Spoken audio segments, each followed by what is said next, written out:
আপনি এই শাড়িটা দেখতে পারেন, আপনার পছন্দ হবে। এটা দুবাই সিল্কের শাড়ি, গতকালকে আমরা দুবাই থেকে ইম্পোর্ট করে নিয়ে আসছি, খুবই সুন্দর। এই শাড়িটা যদি আপনি পরেন, মাশাআল্লাহ আপনাকে অনেক সুন্দর লাগবে। না না না না, এটা জীবন দুবার শাড়ি বল। হু আর ইউ? ম্যাডাম, এই লোকটাকে আমি বাসার কাজের লোক।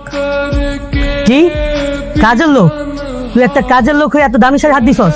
তুই জানোস এই শাড়ির দাম কত? হ্যাঁ, জীবনে গেছস দুবাই? দুবাই শাড়ি চিনস?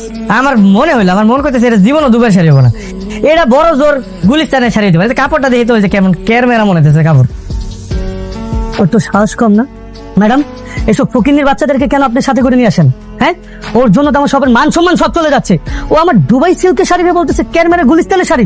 ম্যাডাম, এই লোক মিথ্যা কথা বলতেছে, এটা দুবার শাড়ি না, বুঝছেন? ওর ডব মারতেছে, চলেন আমরা অন্য অন্য দোকানে যাই। কিসে? আমি ড্রপ মারতেছি মানে? আমি ড্রপ মারতেছি? ম্যাডাম, আপনি এখানে আরাম করে বসেন, আপনার জন্য জুসের ব্যবস্থা করতেছি, আর এই কাজের লোকের ব্যবস্থা করতেছি। এই চল ভাইয়া, শোন থেকে আমার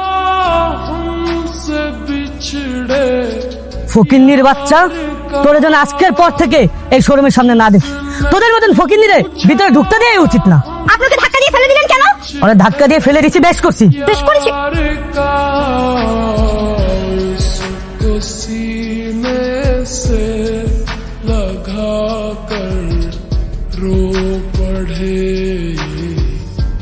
ও আমার স্ত্রী, ওর গায়ে কেউ হাত তুললে একদম জানে মেরে দিমু।